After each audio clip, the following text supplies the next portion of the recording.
ধরুন আপনার স্মার্টফোনটিতে কোনো একটা আপডেট আসছে, সফটওয়্যার আপডেট, বাট আপনি যদি আপডেট না করেন সেক্ষেত্রে ফোনে প্রবলেম হতে পারে কিনা। আবার যদি এমনটা হয় এই মুহূর্তে আপনি আনঅফিসিয়াল ডিভাইস কেনেন তাহলে সেটা বন্ধ হতে পারে কিনা। হ্যালো এভরিওয়ান, ব্র্যান্ড নিউ একটা প্রশ্ন উত্তর পর্বের ভিডিও। গতকালকে ভিডিওতে অনেক প্রয়োজনীয় দারুণ প্রশ্ন ছিল যেগুলো নিয়ে আজকের ভিডিওতে আমরা কথা বলতে চাচ্ছি। আজকের ভিডিওতে এতগুলো কমেন্টের উত্তর দিব, এর আগে কোনো প্রশ্ন উত্তর পর্বে এত উত্তর দেওয়া হয়নি। আই হোপ আপনার প্রশ্নের উত্তরটাও আছে।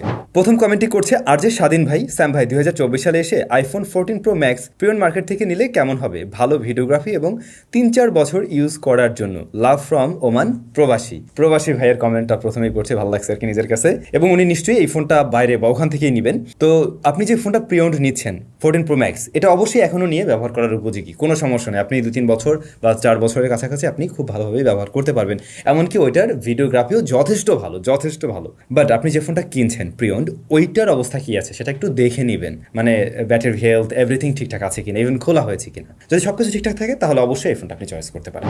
ইউজার সামথিং উনি লিখছেন, স্যাম ভাই ভিভো T3 5G ফোনটা বাংলাদেশে কবে লঞ্চ হবে? Love from Narayanganj. ভাই এই ফোনের ব্যাপারে আমার জানা নেই। এই ফোন যতদূর সম্ভব বাংলাদেশে লঞ্চ করবেন অফিসিয়ালি, আনঅফিসিয়ালভাবে হয়তো পেতে পারেন, আর লঞ্চ হলে তো ভালোই হয়। এর পরবর্তী কমেন্টটাও আরেক ভাই করছেন, ওনার নামটা ঠিক আমি বুঝতে পারছি না। উনি লিখছেন, স্যাম ভাই 30K আন্ডার, হালকা গেমিং, ব্যাটারি ব্যাকআপ, পারফরমেন্স ও ক্যামেরা ভালো, একটি 5G অফিসিয়াল ফোনের রিভিউ ভিডিও চাই। এরকম প্রাইস পয়েন্টে রিসেন্টলি কিন্তু কোনো অফিসিয়াল ডিভাইস ওইভাবে আসেনি যেটাকে আমরা খুব ভালো বলতে পারছি। ওই টেকনো ইনফিনিক্সের কিছু ডিভাইস আছে, আর অনারের ডিভাইস পাবেন রাইট নাও। বাট রেডমি রিয়েলমির কিন্তু নতুন কোনো ডিভাইস আসেনি, এমনকি স্যামসাংয়ের কোনো অফিসিয়াল ডিভাইস এই বাজেটে নেই।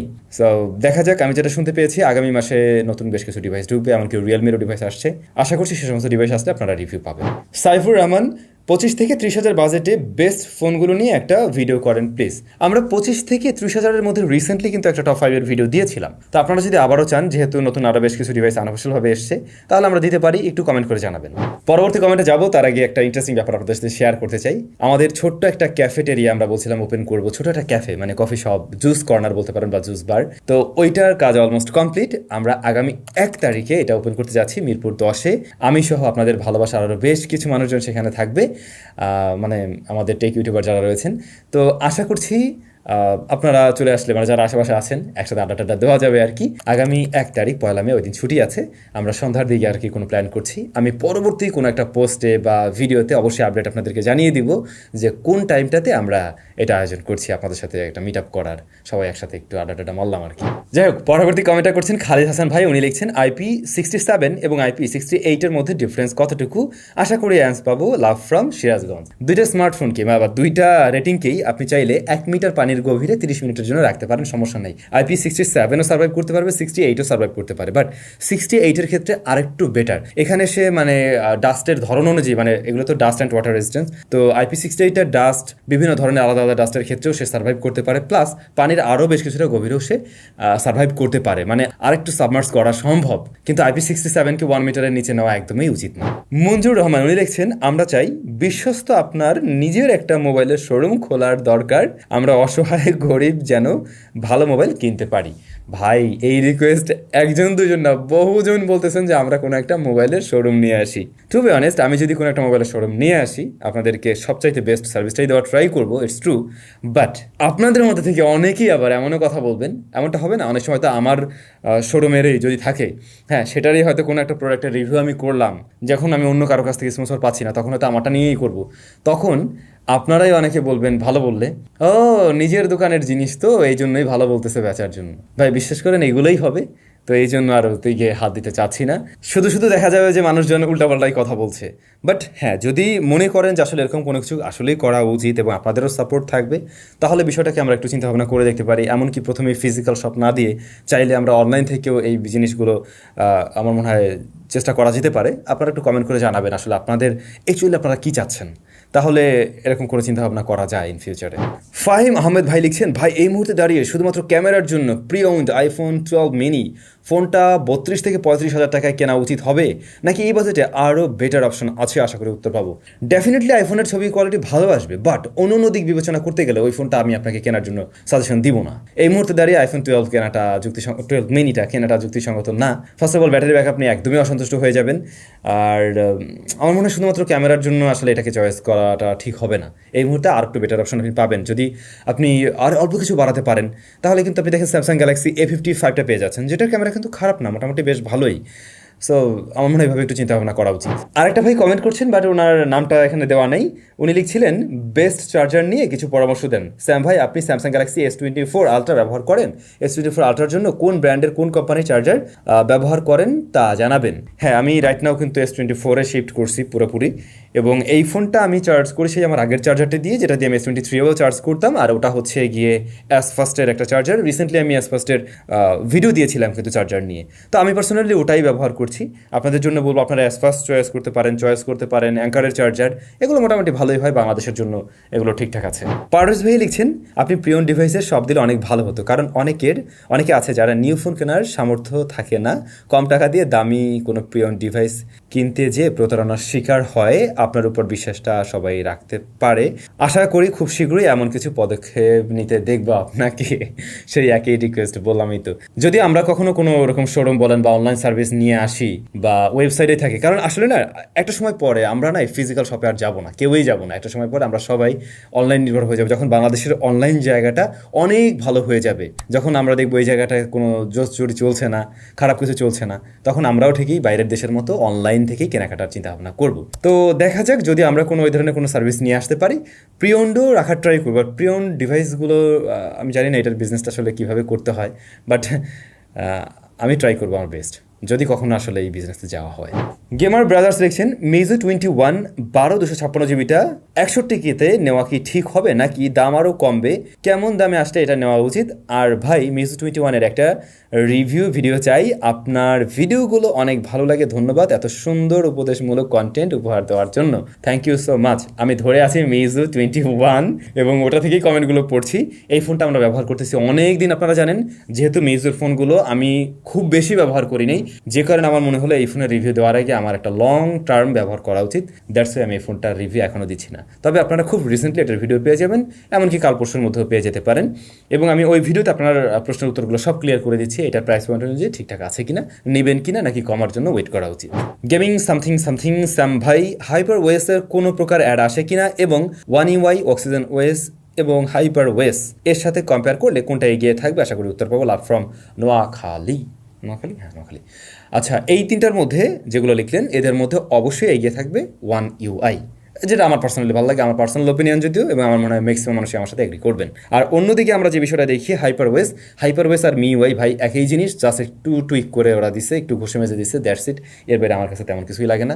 ওটাতেও ঘাপলা আছে, MIUI-তে যেমন ছিল। আর অন্যদিকে অক্সিজেন ওয়েস, সেও তো মাঝে মধ্যে বিভিন্ন খেলা দেখাচ্ছে, এটা তো আপনারা জানেনই। সো One UI ওটাই সবার থেকে উপরে আছে আর কি। আল সামি ভাইয়া লিখছেন, নার্জো 70 Pro নাকি স্যামসাং গ্যালাক্সি A34 5G কোনটা ভালো হবে? আর নার্জো 70 Pro এর রিভিউ চাই ভাইয়া। এই ফোনটা মেবি এখনও বাংলাদেশে ঢুকেনি, আমরা খুব শীঘ্রই, যদি শুনতে পেলাম আসলে আর কি এটা রিভিউ পাবেন। SR আকাশ, স্যাম ভাই প্লিজ অ্যান্সার দিবেন, স্যামসাংয়ের মালয়েশিয়ান ভ্যারিয়েন্টের ফোনগুলোতে অটো কল রেকর্ড থাকে না, শুনেছি CSC চেঞ্জ করলে কল রেকর্ড চলে আসে। আমার কোশ্চেন হচ্ছে, CSC চেঞ্জ করলে ফোনে কোনো ক্ষতি হবে কিনা? না, সমস্যা হওয়ার কথা না। আপনি যদি ঠিকঠাকভাবে চেঞ্জ করতে পারেন সেক্ষেত্রে আর কোনো সমস্যা হওয়ার কথা না। এবং আমি নিজেও অনলাইনে এটা নিয়ে একটু ঘাটাঘাটি করেছি, ইভেন কারোরটাই দেখি না আসলে কোনো ধরনের প্রবলেম কেউ ফেস করছে। অনেকেই আছে তারা ওই ভিয়েতনাম থেকে অন্য একটা ভ্যারিয়েন্টে চলে আসছে, সো এটাতে সমস্যা নেই। ইমন নাজিম ভাই লিখছেন, মোবাইল ক্যামেরা সেন্সর নিয়ে ভিডিও চাই স্যাম ভাই, OmniVision OV64B Samsung, ISOCELL HM2 HM3 HM6 IMX 766 IMX 882 কোনটা কেমন কম্প্যারিজন করলে কোন পজিশনে থাকে জানতে চাই। ভাইয়া, এই ব্যাপারটা একটু ক্রিটিক্যাল। কেন ক্রিটিক্যাল? দেখুন, এই যে সেন্সর বললেন, এর মধ্যে সবচাইতে কম দামি বা সবচাইতে খারাপ সেন্সরটাই ধরুন OmniVision-এর সেন্সরই। হ্যাঁ, এইটা খুব ভালো কোম্পানির একটা মোবাইলে ইউজ করছে, লাইক ধরে নিন এটা স্যামসাং ইউজ করছে।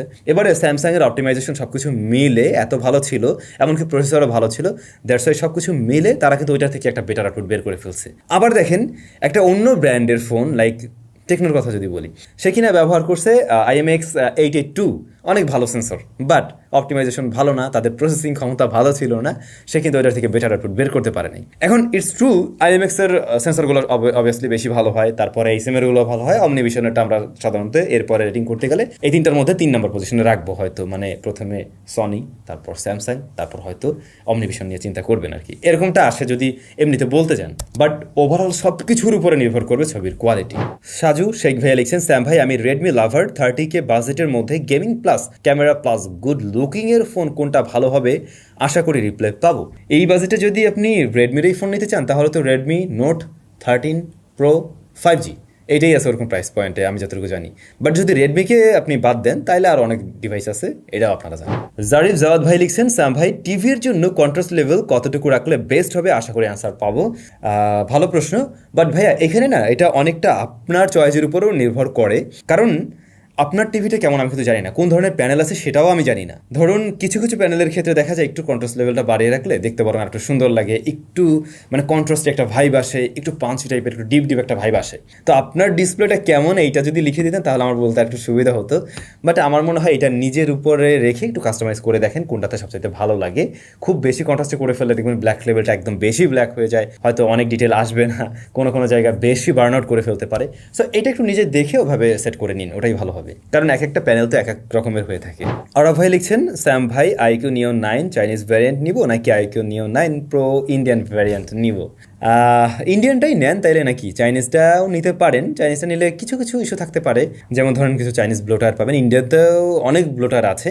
আর চায়নার মানে চাইনিজটা যেটা হয় বিভিন্ন জায়গায় চাইনিজ জিনিস লেখা লেখা থাকতে পারে, যে জিনিসটা অনেকের কাছে একটু অ্যানোয়িং লাগে। ইন্ডিয়ানটা হলে হবে কি ব্লোটার থাকলেও ওগুলো সব ইন্ডিয়ানে আর কি, বা মানে ইংলিশে লেখা আর কি, সো আপনি বুঝতে পারবেন এই। আর চাইনিজ ভ্যারিয়েন্টের ফোনে একটা ইস্যু মাঝে মাঝে দেখা দেয়, সেটা হচ্ছে গিয়ে ওই যে হোয়াটসঅ্যাপে কল আসলে আমরা অনেক সময় দেখতে পাই না, মানে দেখা যায় না, উপর থেকে ইয়ে করে ভিতরে গিয়ে আর কি পেতে হয়। তো এইটার আবার একটা সলিউশন আছে, আপনি যদি কান্ট্রি কোড ইউজ করেন নাম্বারের সাথে সেভ করা থাকে তাহলে আর এই সমস্যাটা হয় না সাধারণত। লাইলি মজনু নাকি? ও সুন্দর নাম। উনি লিখছেন, আমার প্রশ্নটি হচ্ছে টেকনো, ইনফিনিক্স এসব কোম্পানির নাম শুনলে সবার মধ্যে খারাপ মনোভাব কাজ করে কেন? কিছুটা রেডমি ইউআই এর মতো, যেমন রেডমি ইউআই আপডেটের কথা শুনলে সবাই ভয় পায়। ভাই আপনি অ্যাট এ টাইম 3টা কোম্পানির বাস দিলেন আর কি। বাট কথা তো সত্য, আমরা ইনফিনিক্স, আইটেল বা অন্যদিকে আছে কি এই টেকনো, এদেরকে না ওই জায়গাটা এখনও দিচ্ছি না, আমাদের মাঝে একটু হয় আর কি, একটু ভয় কাজ করে। আবার রেডমির ক্ষেত্রেও এদের ইউআই নিয়েও আমরা একটু ভয় পাই। আসলে ইনফিনিক্স বা টেকনো এদের ক্ষেত্রে আমার যা মনে হয় ওরা ভালো স্পেক দিচ্ছে, ভালো ভালো হার্ডওয়্যারও দিয়ে মোটামুটি কম দামের মধ্যেই নিয়ে আসার ট্রাই করে। বাট অন্যদিকে দেখেন ওদের সফটওয়্যার নিয়ে কাজ করা উচিত, যেটা আমরা গত 3 বছর ধরে বলতেছি প্রতিটা ভিডিওতেই, যেটা ওরা করতেছে না। ওই জায়গায় যদি ওরা একটু ফোকাস দিত, লাইক সফটওয়্যার আপডেটের বিষয়গুলো বা সফটওয়্যারটা আর একটু প্রিমিয়ামভাবে ওরা যদি দিতে পারতো, আমার মনে হয় মানুষের কাছে গ্রহণযোগ্যতা আরও অনেক বেশি থাকতো। ওরা ভালো ট্রাই করতেছে, ভালো বিজনেস করতেছে, সবই ঠিক আছে, কিন্তু ওই আসল জায়গায় গিয়ে ওরা একটু চুপ খাইয়ে রয়েছে আর কি। তো ওইটার একটা বিষয় আছে। আর নতুন কোম্পানি তো আসছে, একটু সময় লাগবে গ্রো করতে, এটাও স্বাভাবিক। মানুষের মাঝে ওই যে ব্র্যান্ড ভ্যালুটা, ওরা প্রথমে এসেই কিন্তু ওই অন্য ব্র্যান্ডের মতো দামি দামি ফোন নিয়ে আসে নাই, একদম কম দামি ফোন দিয়ে শুরু করছিল, আস্তে আস্তে ব্র্যান্ড মানে একটু ওই রকমের ফোনগুলো তৈরি করার প্ল্যান করতেছে। তো আশা করছি ভবিষ্যতে গিয়ে ভালো করবে। আর মিওয়াই নিয়ে কিছু বলার নাই, ওরা কবে ভালো হবে ওরাই জানে। রুদ্র সরকার, ভাই আমি রেডমি নোট 13 প্রো প্লাস নিতে চাচ্ছি, চাইনিজ ভ্যারিয়েন্টটার দাম একটু কম, বাট অনেকে বলতেছে চাইনিজ ভার্সনে অনেক প্রবলেম হয়, এবি হোয়াটসঅ্যাপ নোটিফিকেশন নাকি আসে না।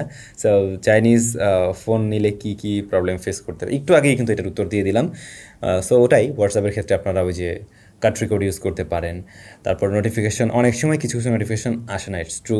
অনেকেই নেয় চাইনিজ ভ্যারিয়েন্টের ফোন পিক পারফরমেন্সের জন্যও অনেকে নিয়ে থাকে, তো সেটাও একটা বিষয়। এখন আপনি নিজে চিন্তাভাবনা করে দেখেন আর কি কোনটা নেওয়া যায়। তবে সত্যি বলতে কি মিউআইটা চাইনিজ ভ্যারিয়েন্টের সাথে মোটামুটি ভালো রেজাল্ট দেয়, গ্লোবালগুলোতেই বেশি সমস্যা করে আমি যেটা দেখেছি, মানে এটা আমার পার্সোনাল অভিজ্ঞতা থেকে বলছি।